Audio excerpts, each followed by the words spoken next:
This is the last part of my Love You Latte series. It's not, I didn't write the book, but my reading. So this is chapter 7 and 8, and this is obviously Love You Latte by Lord Voldemort. There are gay ships in this, there is swearing in this, and I suggest you start at part 1, which is the only one that's not going to be labeled with a part. So let's get on to the video. Chapter 7, Bakugo's point of view. Whoa, he said after a minute of us staring at each other. Yeah, I breathe out. We fully untangle from each other, and I walk back down a couple of porch steps before turning around again. Hey, next time, just you and me. Oh, okay. He stutters out and goes to open the door, but stops. Call me, is the last thing he says before disappearing into the house. Once in my car, I just lean my head back and smile. A genuine smile that I keep all the way home. Damn, I'm fucked, aren't I? I step inside, putting on my signature scowl. The old hag is on the couch, yelling at the TV. When she hears me walk in, she looks over and pauses her reality show. Welcome home, you little brat. You have fun? Yeah, I say and start to walk to the stairs. Hold it right there, mister. I stop and turn to face her. What? She gets a sly grin. Was that a smile? Your eyes are, I'm pretty sure it's supposed to say are, going, you old hag. She arches an eyebrow. No, first you admit you have a good time, then you smile while you say it. Who are you and where is my Katsuki? It's me. Am I not allowed to smile or some shit? She stands up and comes over to me, planting a kiss on my forehead. I'm happy you had fun. I just give out a little and disappear up the stairs. That's so cute, but you're not supposed to talk to your mother like that. Kirishima's point of view. Oh, dang it. As soon as I close the door, I have a silent celebration. I dance around and jump, silently saying, yes, yes, yes, yes, yes, trying to be quiet so I don't wake up my parents. I rush up the stairs and flop on my bed, bringing out my phone. I already had a flood of messages from Denki, Zero, and especially from Mina. So Riot is Kirishima, Pinky is Mina, Tape Boy is Zero, and Pikachu is Denki. Okay, calm down. OMG, Kiri, you're alive. I thought he, kidnapped you or something. What? No! OMG, Kiri, spill! Yes. Did you get any?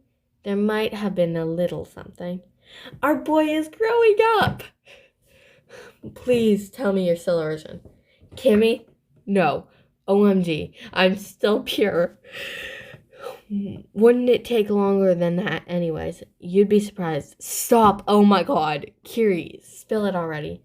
It was just a kiss when he walked me to my door. He walked you to your door? That's adorable! I know, right? Just a kiss. Okay, shut up. It was amazing. We get it. You guys are cute. With that, I shut off my phone and head to the bathroom to get ready for bed. Brushing all of my gel is by far the hardest part of undoing my day look. Brushing my teeth and yada go to bed. Once finished, I'm left in my dark bedroom.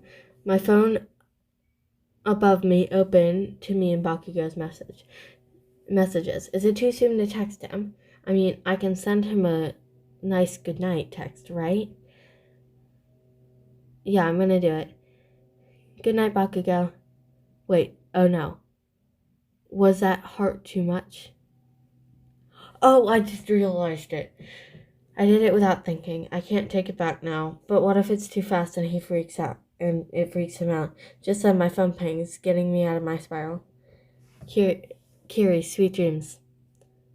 Credit to Rainbow Freaky for the cute pun.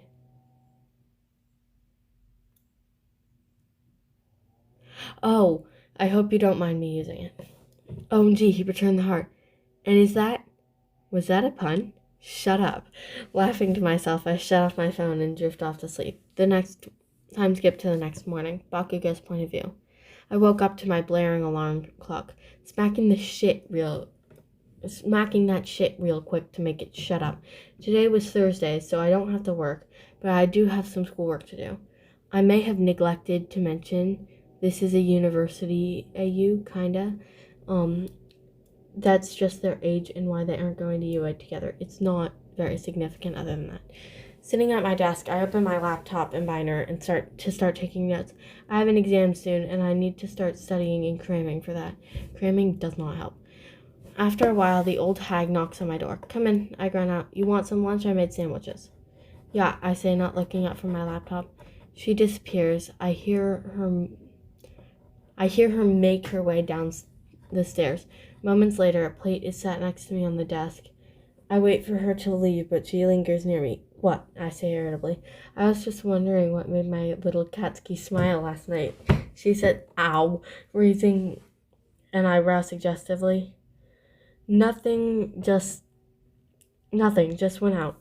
I say. I look over back to my paper of notes. Who was it? What? I stop and look back at her. Who made my little baby Katsuki so happy last night? I didn't say anyone went with me, you old hag. She listened and gave me a look that said, listen here, you little shit. I know, you know, I know. This woman is the only person that can make me cave this fast. I sigh and look back down at my pencil. His name is Kirishima. He invited me out with him and some friends. Oh, she said, already getting a smile. I started to say no, but I'm cut off immediately. You should bring him to the house one day. I can make dinner. You know my famous curry? Let him meet me and your father. My parents know I'm gay. And have since first year of high school. So automatically, the hag is imagining the wedding. Cool it. We aren't like that. She takes a second look at me and then turns to leave, but stops a couple of feet from the door. The blush on your face says otherwise. Ha! Shocked and wide-eyed, I grab a notebook off my desk and throw it at my doorway as she's leaving. Shut it, you old hag. I can just feel the heat increase in my face. Jeez, you need to stop talking to your mother like this. It took some time after that to compose myself and continued studying. After pretty diligently studying all day, all of a sudden I look up and it's dark outside. Damn, okay, I'm done, I say, standing up and closing my laptop, finally checking my phone to see the notifications, both from Kirishima. Hey Bakugo, you got time? I just smiled softly to myself. Not that I'd ever admit that to anyone. Bakugo. Yeah, shit hair. I don't need to read that. Yeah, shit hair, what do you want? A mere couple of seconds later, Bakugo's phone dings. I figured we could talk and get to know each other more, you know? Yeah, sure, whatever. Bakugo and Kirishima continued to talk for the next week, getting in conversations whenever they could about anything under the sun. They started with favorites such as colors, movies, and then moved into stories. Eventually, just not talking naturally with no awkward pause or cliche sentence starters or questions. Having conversations late into the night until one small thing changed everything. Behind the counter of the cafe, I look up when the door is pushed open with some force. An angry redhead looks back at me, red meeting red. How dare you? I'm already startled. Angry Kirishima looks scary. I invite you to come out with me and my friends, and then you call them names and put them down. What kind of person does that? He says, flailing his arms, leaning slightly on the counter to yell closer to my face. I'm sorry, I didn't mean... Yes, you did, because you're just an asshole that has to feel like God... That has to feel like God to be worth anything. All you do is put others down and step on them to get to the top. He says, cutting me off. No, Kirishima, I didn't mean to. I just... Save your excuses, I don't want to hear it. I can't even answer. All my sentences are foggy. I'm breathing heavy and throat stinging. You're weak. Weak? Mean? Arrogant? And you really thought I could like you, Bakugo? Like, even love you? He stops and laughs a dry, lifeless laugh. Who could ever love you? And with that, he turns and storms out of the cafe. Who could ever love you? I wake up breathing so heavily, tears brimming my eyes. I clutch my chest, trying to stabilize my fast-moving heart and control my breathing.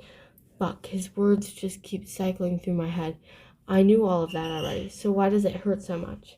The tears are now seeping out and leaving their trails down my face, sobbing quietly into my pillow. I'm now clutching my chest with white knuckles. Weak. Soon enough, I'm waking up to my alarm clock. Guess I fell back to sleep at some point. Slowly, memories of last night's events come back to me. I grudgingly sit up and start getting ready. When I look in the mirror, my eyes are still red and puffy with matching bags underneath.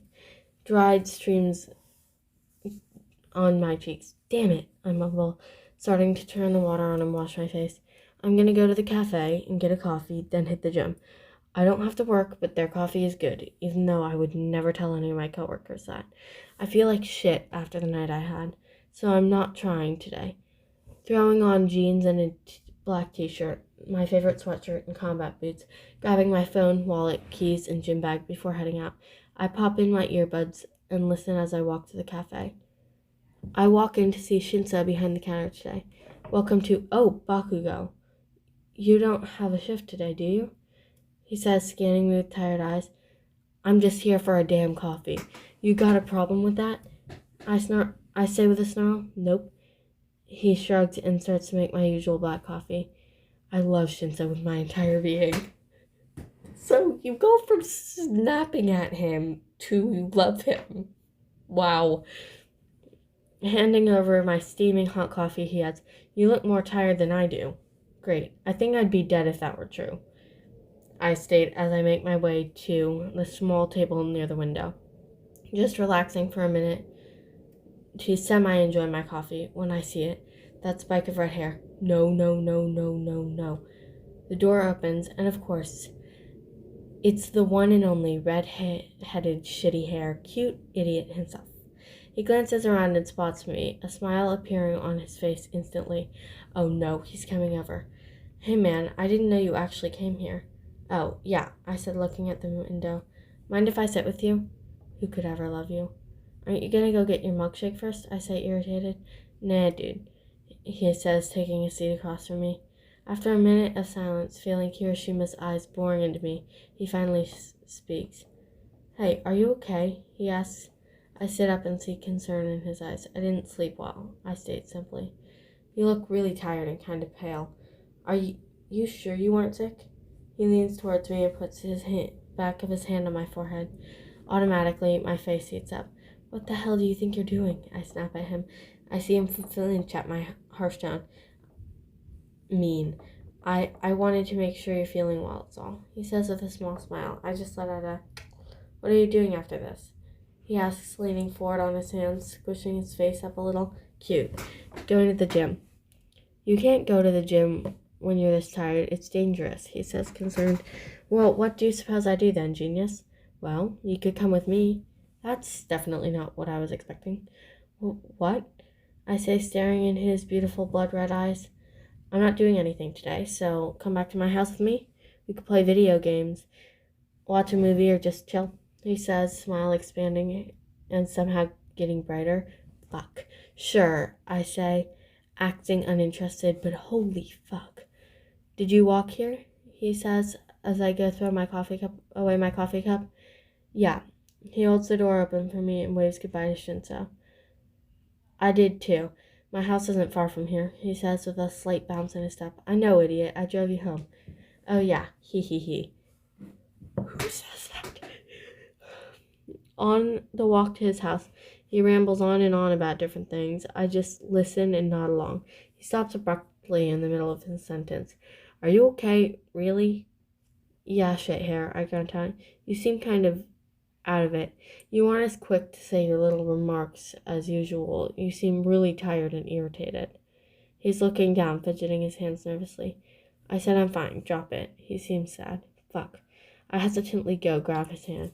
Hook our pinkies together. I can almost feel his smile radiating from here. Who could ever love you? I guess my hand would have been slack because he gives me a reassuring squeeze. I look over to see that smiling, blushing idiot. Kirishima's point of view. Something's off with him. I know I don't know Bakugo very well, and I tend to jump to conclusions. But I can't let go of this feeling of worry. He's so tired looking, with a bit of bloodshot eyes and dark eye bags. He also seems quite out of it and angry, almost. Slow on responding, not responding as much. I swear, when he first saw me, he tried to hide. Soon enough, we're at my house. I unlock the door and gesture for him to enter. My parents are on a business trip. They left this morning on an early flight, so I have the house for a few days. I say, smiling and plopping down on the couch. He sits next to me. Further than I'd honestly prefer, seeming a bit stiff and nervous. Relax, man. Let's watch a movie or something. I get on the remote and flip through some channels, finally finding the good place and putting that. Not the right place. Dang it. Mind if we watch this? I ask, turning to Bakugo with a smile. He just lets out a... But he seems more relaxed after a few minutes. So they can't say fuck, he asks out of nowhere. Nope, it's a good place, and no curse words. He just laughs a little, sinking back into the couch. Fucking dumb. Small time skip. 2 hours later. It's getting pretty intense. In the good place, when I feel weight on my shoulder, the cutest mass of fluff is just sitting on my shoulder. OMG, OMG, OMG, OMG. What do I do? Calm yourself, Ijiro. It's okay. I slowly wrap my arm around his back so I can maneuver us into a comfortable position. I have us both lying on the couch. Bakugo's head is on my chest. He wraps his arms around my waist lazily and nuzzles his face further into my chest, causing the heat to rise in my face and my heart rate to speed up. He's so peaceful and cute when he sleeps. Also, holy shit, he's like a heater. I get to the end of season 3 when, fuck, not cool, man. What the fuck, not cool, man? Turning off the TV, I just savor the moment, studying this cute, fiery blonde on my chest. Fair skin that has a beautiful glow in the morning sun seeping through my window. The slight upturn of his nose reminding me of a button. His eyebrows that are usually drawn into a scowl are at ease, making him seem soft. He would kill me if he ever suspected I called him soft. I smile as he readjusts himself, drawing me in tightly. That's another thing. He goes to the gym so frequently that he's made of lean muscle. I think seeing him shirtless would kill me. He brings his head up slightly to the crook of my neck, bringing my attention back to his face. His lips are so soft, I know, but I wouldn't mind being reminded of that fact. I lost my train of thought. I didn't notice at first when Bakugo tightly grips my shirt. His peaceful expression changes to one of distress. Soon enough, he starts to breathe heavily. Shh, it's okay, you're okay, I'm right here. I rub his back as he continues to whisper, soothing, reassuring things in his ear. It works for a while, but soon he sits straight up, breathing heavily and crying? No. I sit up, matching his urgency and wrapping my arms around his shoulders. He buries his face into my chest, sobbing. I hold him tight and rub circles on his back. Shh, it's okay, you're okay. You're not alone, I'm right here. I continue to whisper out encouragements. After a while of that, his breathing slows and he stopped crying. It's okay, I keep trying to confirm. Do you want to talk about it? I ask, carefully. Just that fucking dream again. He looks down and away. I put my hand under his jawline on the side, his face bringing him to look at me. It's okay, and you don't have to talk about it if you don't want to, but I'm here. He seems surprised and flustered because of how close we are, and probably because of where my hand is. I remove my hand.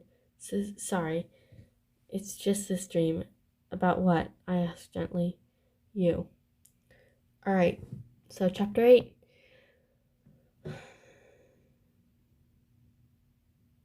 Hiroshima point of view. Well, what do you mean about me? I say, confused and concerned. I made him cry and freak out like that. I've been having this dream where I'm working behind the counter and you come in and yell a bunch of stuff that I already know at me and then storm out. He says, looking down. Bakugo, what did I say? I asked softly, trying not to push him too far. He just looks away from me silently. It's okay, I'm not going to judge you, I promise. Can you tell me what I said? He mumbled something I couldn't quite make out. Sorry, what? I said you fucking told me that no one could ever love me. He yells out in frustration. Bakugo, I would never. You called me mean and weak and told me no one could ever love me. The worst part is that you were right. I'm just an asshole who steps over others to get what I want. Who could ever love a piece of shit like me? He yelled out, so angry that tears formed his waterline. In his waterline. Tear dots. Bakugo, you're not weak. I mean, have you seen yourself, Mr. I'm going to the gym? Sure, you can be rude, but you're not a mean person. Plus, that's just who you are. Something I personally was attracted to. Something you shouldn't change about yourself. Ow. You don't think, not being able to ask for help is weak? You don't think not knowing how to show emotions other than anger isn't weak? He yells out, getting increasingly more angry. Hey, it's okay. I say, trying to calm him down. I place a hand on his bicep. He shrugs me off and stands up, heading to the door. Bakugo, wait, I call out. He swings open the door, leaving my house in his angry, sad mishmash of emotions. I fucked up, didn't I? A quick Bakugo point of view. As I stormed out, I already felt the guilt pulling in my stomach. Why can't I just let myself be fucking happy? I shouldn't have snapped at Kirishima like that. It's not his fault. I'm fucked up. He was just worried. Then I blamed him and walked out. I really am a piece of shit. I know we aren't a thing, but God, do I want it? Though that's selfish of me. He deserves better than me. Kirishima needs someone just as happy and optimistic as him. Someone that will give him everything. That's not me. This time I won't be selfish. I'll do what he needs, no matter how it hurts me. Later, Kirishima's point of view. I've texted Bakugo a couple of times, no response. Guys, I'm worried about Bakugo. He kind of broke down. I may have pushed him too far and pried too much. I'm sure he's okay. What did he break over? That's not really mine to share. I'm sure you were loving and supporting and sunshine child. You always are. Even if you didn't do much, you definitely didn't make it worse. You forget how dumb I can be. Turning off my phone and laying it on my chest, letting notifications go unchecked. I just stared at the ceiling, reliving everything that happened earlier. He was so harsh. Didn't even let me talk sometimes. And that's how my night ended, alone in my room, stuck in my own thoughts. The next day, I woke up to the faint sound of my alarm. Apparently, my phone had fallen on the floor when I slept. Groaning, I turned it off and finally checked my notifications. There was a tsunami of texts in the group chat, mainly crackhead energy stuff, a couple from Mina, and not a single letter from Bakugo. Sighing, I opened Mina and I's text thread. Hey Kiri, I know you're probably down because you take everyone's problems as your own. So I wanted to know if you wanted to hang out. I could come over and spend the night since it's the weekend. I know you're probably pretty lonely with your parents gone right now. I could bring snacks and a fluffy red blanket you like and some sappy rom-coms. We could have a girls' night. Throw in some stuffed animals and we have a deal. Yay, girls' night. Heh. Heh. Thank you, Mina. No problem, baby. Oh my God, why are you calling me baby? I guess today is a lazy day. Nice. When Mina says girls' night, she really means expect me at your door in an hour. So I walk downstairs and pull out the couch into a bed. One of the weird couch bed things. Yeah. That's where me and Mina spend most of our time, filling it with pillows and blankets. I go make breakfast for me and Mina because I know she's too excited and fixated on girls' night to even think about eating. I made 2 breakfast sandwiches and some bacon on the side. I'm almost on cue. I hear fast-paced knocking on my door. Yup, she's here. Opening the door, I'm hit in the face with the unicorn cat plushie of Mina's that I love. You were supposed to catch it, she laughs, walking in. Some warning would be nice next time, I giggle, picking up the stuffed animal from the floor, closing and locking the door while Mina just opens her arms and lets everything she brought hit the couch. Then she promptly falls face first, belly flop style, into what she had brought, barely missing a thing of chocolate ice cream. And a muffled, "I'm starving," comes from the pink-haired girl. Good thing I made your favorite, I said, grabbing the ice cream and walking towards the kitchen, listening to her scramble to get up in the kitchen. "Kira, you are the best," she yells, beating me to the kitchen. I just laugh while she scoops up a plate and sits on the counter. "You're lucky I had time to clean, or you'd be sitting on eggshells right now," I said, putting the ice cream in the freezer and grabbing the other plate for myself. "I wouldn't care, 'cause I have this beautiful sandwich." Then she takes a dramatic bite and rubs her stomach to emphasize her point. "What movies did you bring?" I ask while she snatches on while she munches away on her sandwich. "Well, I brought The Fault in Our Stars, Paper Towns, 10 Things I Hate About You, 16 Candles, and some others," she said, waving around a piece of bacon while she speaks. "Ooh, can we watch 10 Things I Hate About You first?" I say, getting excited. "Yeah, of course, Kiri," she smiles. By the time she's done, I see her eyeing my remaining bacon. I push the plate towards her. "All yours." "Yes!" She grabs the bacon with a smile. After we're done eating, we set up the couch, pillows and blankets everywhere, and all the snacks at the foot of the bed between us. She throws the red blanket at me. "Your Highness?" "Thank you, madam." We giggle and I put the movie on. The movie's on the coffee table, and put on 10 Things I Hate About You. We snuggle up in our blankets and pillows and stuffed animals, already munching on various snacks. About halfway through the movie, Mina turns to me. "Hey, do you want to talk about what happened?" I tense up a bit. "Sure, though it's not mine to share." "Kiri, you need to talk about it. Plus, I pinky promise. Get it? Pinky promise? Okay, I'm done. That I won't go ballistic on him." She held out her hand with an extended pinky. "Okay, I guess." I wrapped my pinky around hers. "Well, I saw him at the coffee shop, but he wasn't working. He was just sitting there by himself. He looked very tired and dreamy. I invited him back here so we can relax. He fell asleep on me." "Aw." I'm cut off by Mina. Sorry, continue." She smiles. "He, had a nightmare," I say, scratching the back of my neck. "About me," I finish, letting her have some time to process. "What do you mean, about you?" "He had a dream that I showed up at his work and started to put him down, yelling things at him like he's a horrible person and that no one would ever love him." I trail off. I know we aren't a thing and that I don't know him very well, but I thought, I don't know, I kind of thought there was something there, you know?" I say, giving Mina a pleading look.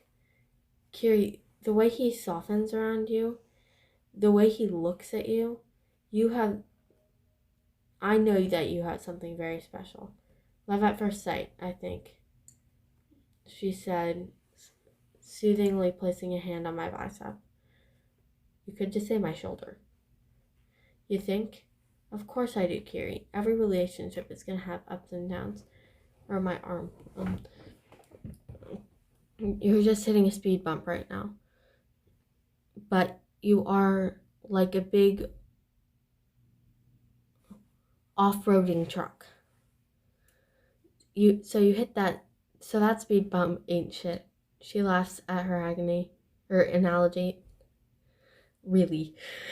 I guess you're right. I should talk to him, shouldn't I?" Mina nods. "Well, if you're feeling better, I say we crack open that ice cream and finish this movie." "It's the morning?" she said, already headed toward the kitchen. I just laugh, knowing there's no stopping her now.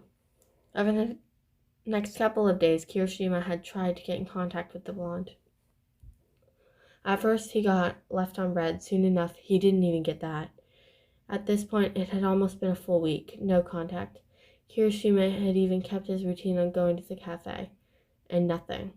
No fire-eyed, beautiful blonde to greet him with a scowl. That's kind of depressing.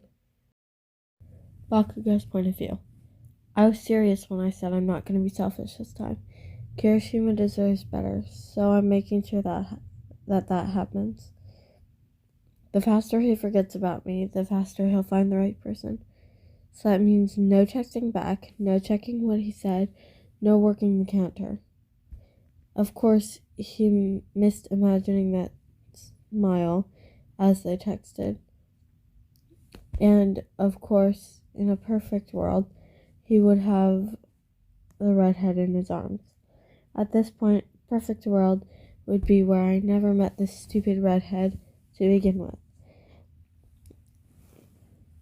I wouldn't have to deal with all these fucking thoughts and emotions. And he would be going about his life enjoying his extra chocolatey milkshakes. But that world doesn't exist. Even if it does, this isn't his reality, so why worry about it? My mom has even noticed that this wonderful shift in attitude I've started going. She's all like, "What happened to my happy little Katsuki?" That's Katsuki That Katsuki is in the brain closet right now, and that bitch is heavily guarded. These are all of my thoughts as I walk through the light rain to work. Today has already been just fucking perfect. I have a feeling it's gonna get a whole lot fucking worse. Bakugo, I need you to work the counter today. Miss Manager bitch, Momo, I'm sorry. Tells me, why can't Insomnia over there do it? I say, already getting emailed or irritated. He's filling in for Tetsu, so I'm giving him storage today. Plus, you can't avoid counter duty. We rotate for a reason. She gives an apologetic smile and walks into the back. God damn it, I say, putting on my apron and repinning my name tag. That's when fucking Insomnia walks through the door. As he walks past me, he stops and says, "You really shouldn't have waited forever." Huh? What the fuck did you just say? I step towards him already pissed. This doesn't faze the fucker. He asks about you every day, shitface. So stop ignoring him, purple shit says. And walks into the back. Wait, Kirishima still comes every day. I know I've been hiding in the back so I wouldn't see him. But I thought he would stop coming. And he asks about me every day. Once the open sign is flipped, I get more nervous with every passing minute. More and more nervous with every passing minute. I had almost calmed myself down when I spotted the tower of red fucking hair. He walks in and doesn't even seem to notice the change in who's behind the counter. I know that I ask this every day, but is Bakugo here? Or is he at least willing to talk? He pauses once he finally moves his eyes from the floor. He seems surprised but also kind of happy. One milkshake coming up, I say, obviously ignoring the actual situation. If I can just move him along, it'll be fine. How are you? I hear from behind me. Once I turn to work on his order, I don't respond. I can't respond. It's for his own good. Well, I've missed talking to you. Your total is $2.06. Will that be all? I ask, looking at him, though I wish I hadn't. I could see the emotion shift in his eyes. The hope that this could be fixed drained from his face, and just disappointment left. Shit. No, that's not it. His tone changed almost completely from cautious and sweet to upset and so done with my shit. Are you going to stop talking to me altogether? You leave my house all upset, and I worry about you for all this time. No explanation from you. No trying to let me down easy. Nothing. I see anger boiling in his eyes, but water coated over them but the water cutting over them overrules it. I was so worried. I thought I did something wrong. I want to help. I've missed you. Oh, no. Wait, shit, I screwed up so hard. He cuts me off. Let me finish, then I'll leave. I won't come back, since obviously you don't want to see me. I get that we just met, and I know this is so dumb. I know, but that kind of date was so nice. That kiss was everything. I wanted to get to know you better, because someone you could become someone you can talk to and rely on. You said no one would ever be able to love you, but you won't even let me try. The first couple of tears spill over and runs and trails down his cheeks. He quickly wipes them away, almost ashamedly. Near the end of his display of emotions, his voice became louder, attracting the attention of the customers in the store. As if he can feel eyes on him, he looked around almost frantically. With that, he turns towards the door. He left the milkshake, in case you were wondering. Fuck. I start to go after him, but I'm at work. I can't leave. I'll take over counter, just go talk to him for Christ's sake. I turn and see that purple shit face putting on an apron. I nod and dash for the opening to escape from behind the counter. Kirishima had left the cafe at this point. I threw open the door and stepped out into the light drizzle of the gray sky, looking in both directions, trying to find that beautiful bright red hair. When I see him, I can't think. I just know I need to get to him. I sprint toward him, water droplets stinging my face. I finally catch up with him, spinning around to stand in front of him. He stops and looks down at me, catching my breath. I'm sorry. I finally catch my breath and just latch onto him. I wrap my arms around his neck and bury my face in his neck. A pang of worry racks through me. Maybe this is too much too fast. He's so mad I shouldn't have.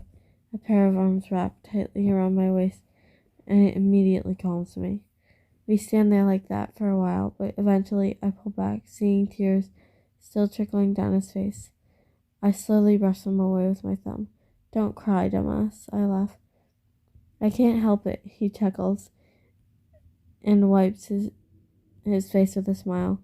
I'm not a fucking sap, but I do want to know you more. Fuck. I felt us growing closer and it freaked me out, so I distanced myself.